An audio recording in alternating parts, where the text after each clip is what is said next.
Yo, what's up, everybody? Welcome to another installment of BrickWall Reviews. I hope y'all like my fancy countdown in the beginning. But real quick, I want to let you guys know that I am now officially a part of the Time Variance Authority, the TVA, and I am on the lookout for any variants, okay? Now, I am Dave. I'm the actual Dave, but if there's any other variants of a Dave out there that you may see, point them out to me, and I'm going to need to, zappy zap, make them disappear. You know what I mean? So, with that said, welcome to another installment of BrickWall Reviews. And as you guys probably already figured out, I'm talking Loki tonight. That's right.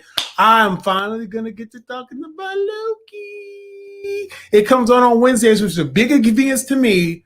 And they're dropping all their shows on Disney Plus now on Wednesdays, which is, again, a big inconvenience to me, but I'm going to make this work. We here at BrickWall Reviews are going to make this work. We're going to bring you our opinions on these shows. But as we continue to do that, and before I get into this review, I want to remind you guys to make sure that you like this video, subscribe, and I just want to say real quick, it is good to see all y'all's faces, even though I'm technically not really looking at y'all faces, but this is a live recording, so anybody who's watching it right now live, I'm so glad to see your face. It's been a long time since I've been here, even though I've been on Instagram, so go check out our Instagram page and see two mini reviews I have up for Invincible and what was the other one I did for? Sweet Tooth. How did I forget that? So without any further delays, I don't have any more announcements. Make sure you guys go check out BrickWall anime session from this past week. Sam was back with her anime. I know you guys missed that. I missed it too. So yeah, I think that's everything to catch you guys up on. So now I'm going to dive right into this Loki review. So I'm doing the first two episodes. Because like I said, it's hard to really get to these things on Wednesdays, although I think I have a little bit of a plan to do that, but we're going to just keep our eye on the series for now. So, episodes 1 and 2 of Loki. Let me just say, before I get started, that this show I think is really good, really interesting. It reminds me of shows I used to watch like Dirk Gently. Really just Dirk Gently. Anything science fiction. This reminds me of some of my favorite ones, some of my favorite science fiction shows. Just really interesting, just really exciting to see Loki getting his own series. Wow, it's like, look at how far we've come, right? So episode 1, that's right, jumping right into it. Episode 1, it picks up, it gives us a little montage of what happened during Endgame and everything. Then it picks up right there, right when Loki takes the cube. They show everything about that. So then it shows Loki take the cube, and you see, or the Tesseract rather, and you see where he ends up. He pretty much just ends up somewhere in the past. He's still the tyrannical, crazy, demented, wild, gonna stab your eye out Loki, which we get into more in this episode here. So when he arrives there, he automatically tries to take them over. Then some mysterious people from my agency, the TVA, show up and pretty much just arrest Loki. Really fun sequence there. And so pretty much the first episode, I'm not going to go scene by scene, bit by bit, but the whole entire first episode is really just, it's the exposition dump that we need to have starting this show off, right? And not exposition dump in the negative way. It's an exposition dump to where it's like, okay, it catches you up on who Loki is, what kind of character he is, while also kind of easing you into this new world of the TVA. So one thing I enjoyed about this episode was seeing this structure of the TVA. It was kind of like when you go down to a courthouse, right? And you got to handle your business. Like when you go down to the DMV, you got to handle your business. They even got this part where like, take a ticket, sir, take a ticket. Take a ticket. It's like it's really funny. Like, and make sure you sign these documents there. It's a really funny scene and sequence having to watch Loki go through this. Just Loki being who he is and who he was at that moment in time, go through this very humbling experience of practically going through the DMV or just going through a courthouse or anything like that. You get to see this, and it's really fun to see it. the comedic timing in this is really good. You would think that after all the time we spent with Loki in the Marvel Cinematic Universe, from the first Thor all the way up to the beginning of Infinity War, you would think that there's not that much left to really flesh out about the character. But boy, me personally, I'm like, dang, like this is a different angle of Loki. Like this is a different point of view on him that, you know, you would think that you would have gotten fleshed out, especially in Ragnarok. You would have gotten that kind of Loki kind of fleshed out a little bit more, because Loki had a lot more personality in Ragnarok, honestly. But here it's just like Loki shines. Like Tom Hiddleston as Loki really shines in this first episode. So continuing through, Loki's practically being put on trial for deviating from the timeline. We get to learn about the TVA, who they are. They're basically the guardians and the keepers of the sacred timeline, as they call it. And pretty much anytime someone veers from the set timeline, they are considered a variant, they are arrested, and they're pruned. Pruned is the word I was looking for earlier. They're pruned, which means they're practically destroyed, timeline reset, and everything gets back into the narrow linear timeline. So here, having a multiverse is bad, and they do explain this whole multiversal war and everything like that. Now, and as I continue to talk about it, you'll kind of start to think like, wait, the TVA kind of sound a little shady. So there is a kind of a little bit of a mystery there that I'm really looking forward to see for the rest of the episode. So continuing on with episode 1. So so Loki's put on trial. He's sitting there. He's talking to the judge, played wonderfully by Gugu Mbatha-Raw, who I have not seen in anything since that one movie where she was like a celebrity or something. Like she was like a singer and she was in that movie. That's like, and no disrespect to Miss Mbatha-Raw, like I love you, I just haven't seen you. And listen, girl, I ain't called you in a long time, so you know if you still got my number, you know what I'm saying. Yeah, but anyway. Right, that's between me and her. Anyway, so we continue through. He's standing there on trial. He's getting he's about to really get himself pruned. You know, just trying to be the god of mischief, trying to manipulate his way through the thing, and he can't really do it. So enter Agent Morbius, played wonderfully by Owen Wilson. And, we see a little bit of his character early in the episode, but now we kind of get to see his character as he interacts with Loki. He pretty much saves him. It's like, hey, listen, we could use a variant. We can use this Loki guy to catch this variant that's going all around causing chaos throughout the timeline and really messing a lot of things up, right? So he goes with Morbius. Morbius takes him. And he pretty much gives Loki like the most intense therapy session, not just talking about Loki's past and life up to the point where the Avengers, remember, this is a Loki that was taken from the end of the Avengers. You know, remember in Avengers Endgame, when they traveled back to 2012, where the first Avengers movie happened, Loki dipped off with the Tesseract after the Battle of New York, which was, again, the big crux of the first Avengers movie. So now we're seeing, Loki's just going through his life, and he's like, oh, come on, this doesn't matter. So then Loki gets shown what happens to the original Loki, the OG timeline Loki that we've been following all these years. He gets to see what happens to him after the Avengers. And he's like, no, this doesn't happen. What is this? Like, is this a trick or something? He goes through seeing Frigga die. Frigga is his mother. He goes seeing his mother die, how harshly he treated her. He gets to go through seeing he goes through seeing the fall of Asgard. He goes to even seeing his own death by the hands of Thanos.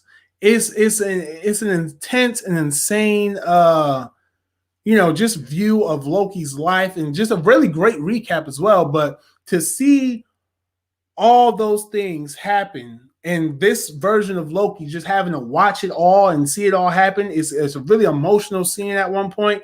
And I was just like, man, I really feel for you having to know that this is how your life ends. And so this Loki's like, no, I still have a purpose. You can tell he's thinking to himself, like, I still have a purpose. So he escapes, he goes, he tries to get the Tesseract back. And in the process of getting the Tesseract, he sees 6 powerful items that may not be so powerful now.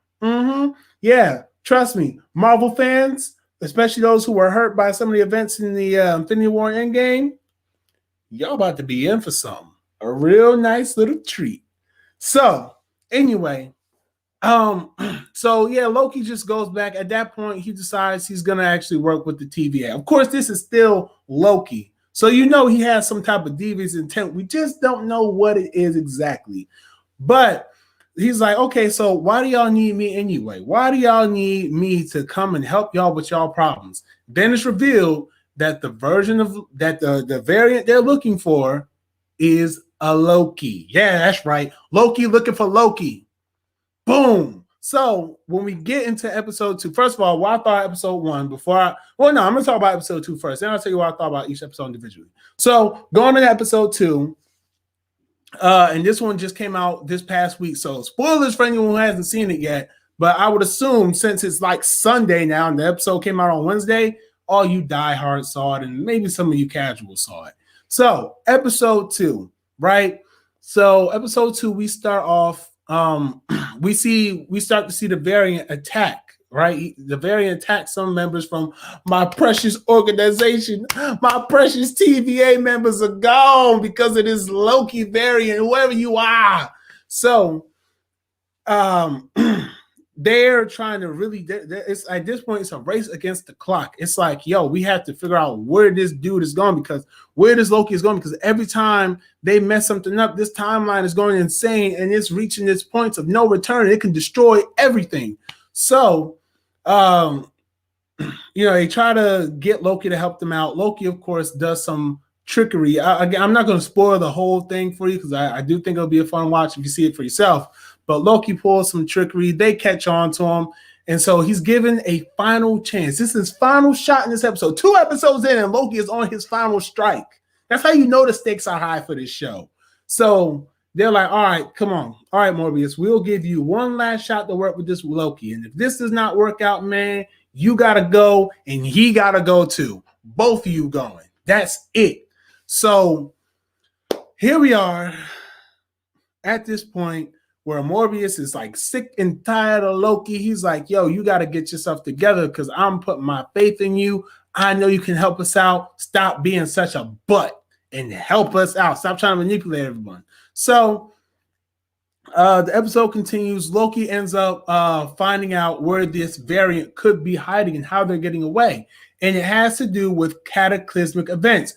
Most notably, Loki figured this out because of Ragnarok, right? He went through the file that was written on Ragnarok, because again, this Loki hadn't lived through Ragnarok. So now, and not only was he able to just view it and view how him and his brother came closer and all that stuff, now he's reading about it and actually like, yo, look at how many of us as Guardians died. Like, so many of my people died. This is crazy. Like, I'm reading this and this happened.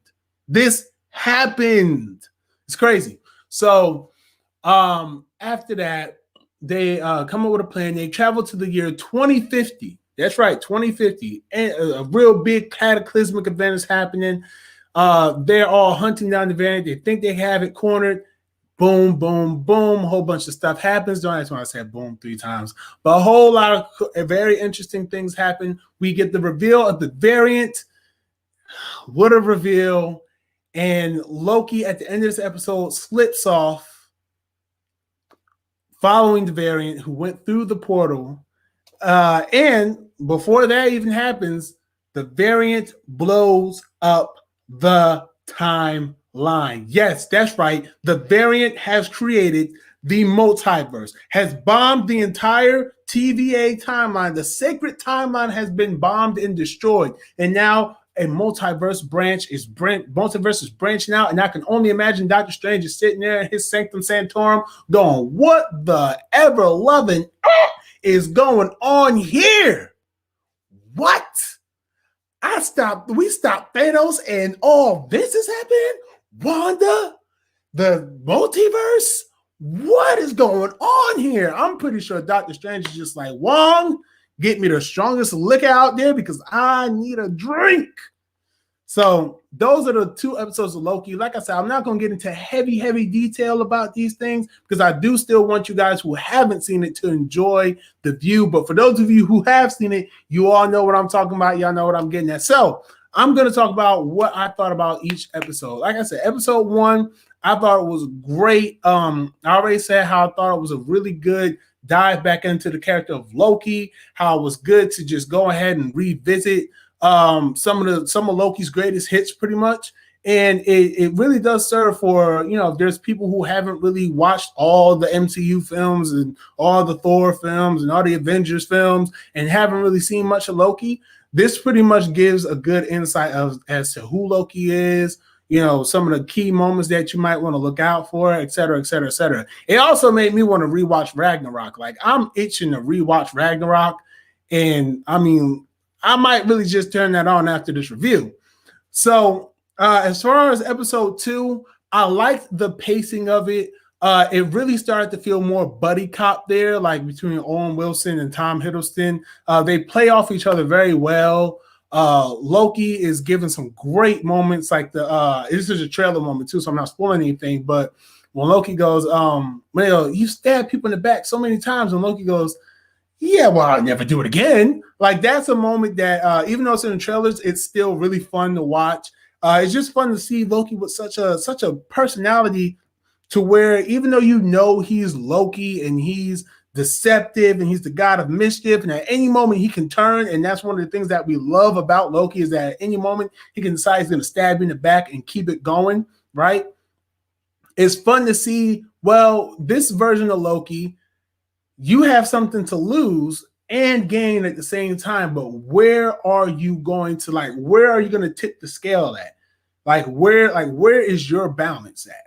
Right? Like, for me, it's just like, okay, Loki, what side of the fence are you trying to play here? Because we all know, again, like, this is a version of Loki that is still power hungry, still has glorious purpose. And it's just, even with that one moment in episode 1 where he finds out that all the power that he sought after was a sham, and just knowing that now the TVA, my agency, the TVA, is probably one of the most powerful agencies, although still a little bit sketchy because they run the timeline.